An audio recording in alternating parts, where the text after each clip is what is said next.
My name is Karabo, and this is the story I never wanted to tell. I was once the girl everyone envied, the one with the designer bags, the exotic vacations, the soft life. My Instagram was a shrine to my beauty and wealth, and men lined up for a chance to be in my presence. I was that girl, a true slay queen from Santon, living life on my terms. But what none of them knew, what I had refused to believe myself, was that behind the designer heels and expensive champagne, I was trapped, cursed, a prisoner in my own body. And it all started with him. The meeting. It was at my father's 50th birthday party, a lavish event at a 5-star hotel in Johannesburg.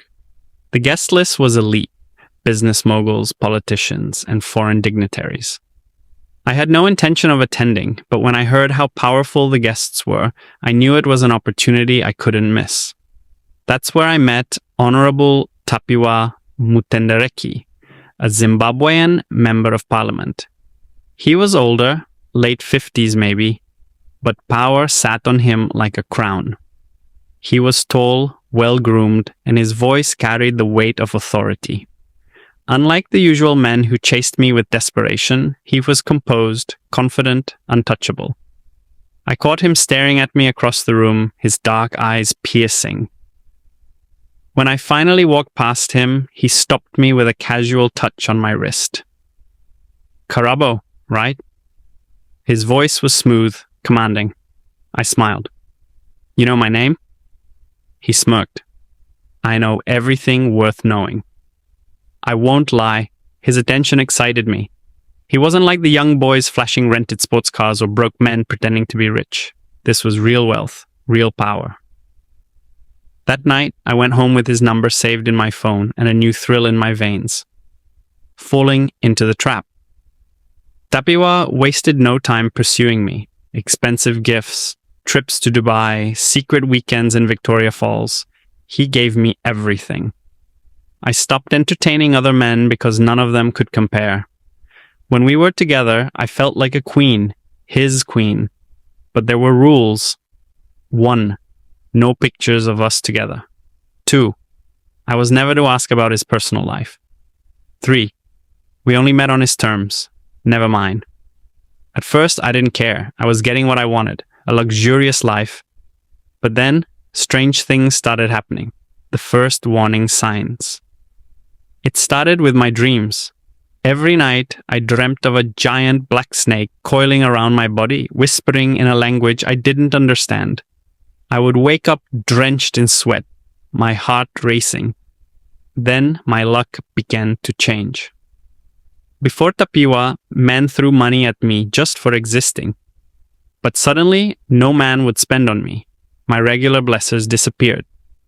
The business deals I had lined up failed for no reason. Even my Instagram followers started unfollowing me in numbers I couldn't explain. It was like my light had been dimmed. I told Tapiwa about my bad luck, expecting him to reassure me. Instead, he just smiled. "Everything happens for a reason, my love," he said, stroking my cheek. Something about his tone unnerved me. The rituals. Begin. One night, Tapiwa invited me to his private lodge in Zimbabwe.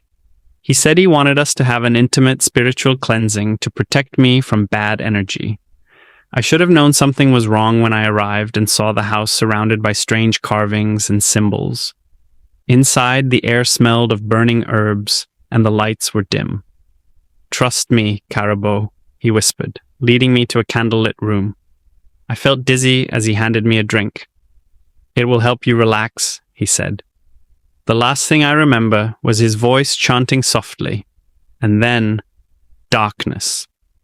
Waking up a prisoner. When I woke up, something was wrong. My stomach felt heavy, like something was moving inside me. My skin was clammy, and my body ached like I had been drained of energy. Tapiwa was sitting beside me, watching me with a strange, satisfied expression. "It's done," he said simply. Confusion clouded my mind. "What's done?" He reached out, his fingers tracing my lower stomach.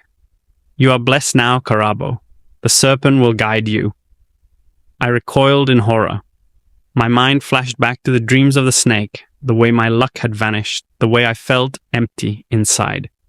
Something had been taken from me. What did you do? I whispered, my voice shaking. His smile was cold. You are mine now. The curse. From that day, my life fell apart. I could no longer feel love or attraction to any man except Tapiwa. No matter how hard I tried, I felt repulsed by anyone else. Any man who slept with me lost everything. Their businesses crumbled, their health declined. Some even died mysteriously. And worst of all, I could feel it inside me, the serpent in my womb. It fed on something. At first, I didn't understand. Then one night, I felt the strange movements inside me right after being with a man. I realized the truth. The snake fed on a man's sperm. I was no longer just Karabo. I was a vessel. I sought help from pastors, traditional healers, even prophets, but nothing worked. One Sangoma finally told me the truth. Your soul was exchanged for wealth. As long as the snake lives inside you, Tapiwa owns your destiny. I was horrified. I had sold my life without knowing. The inescapable fate.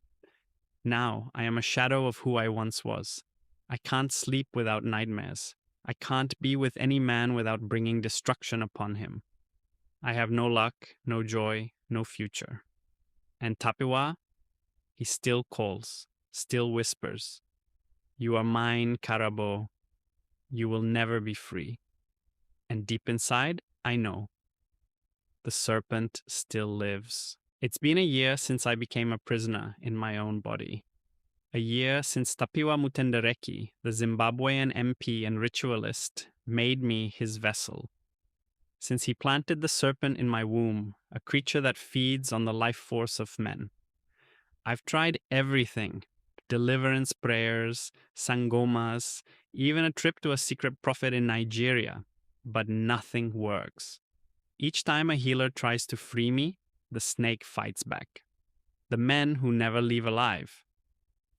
I stopped trying to date. I stopped trying to be normal.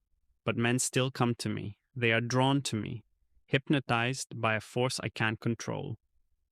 And when they sleep with me, they don't walk away the same. Some grow weak overnight, their bodies wasting away as if something is sucking their life from the inside. Some lose their businesses, their minds, their very will to live. And some, the unlucky ones, die mysteriously within weeks. I don't even cry anymore. I warned them. I told them not to touch me. A visit from the dead one night. I woke up screaming.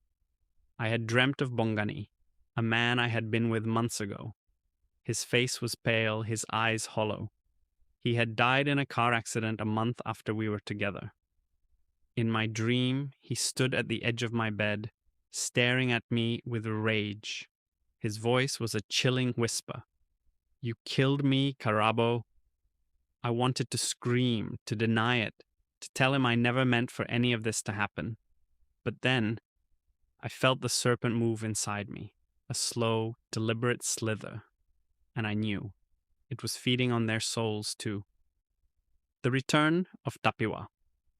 I tried to disappear. I moved to Cape Town, changed my number, and deleted my social media, but he still found me. One evening, as I was walking out of my apartment, a black Mercedes slowly pulled up beside me. The window rolled down, and I nearly collapsed when I saw him. Tapiwa. He hadn't aged a day. In fact, he looked stronger, more powerful. He smiled that cold, knowing smile. You didn't think you could run from me, did you? I couldn't move. My body wouldn't let me. He stepped out of the car and walked up to me, placing a hand on my stomach. The moment he touched me, the serpent inside me coiled and twisted in response. You and I are bound forever, Karabo. Fighting me is pointless. Tears welled in my eyes, but I refused to let them fall. I want out. He chuckled, shaking his head. There is no out. You are my greatest creation, my serpent queen. I wanted to scream, to claw at him, to beg him to free me. But deep down, I knew the truth. I was no longer just Karabo. I was his possession.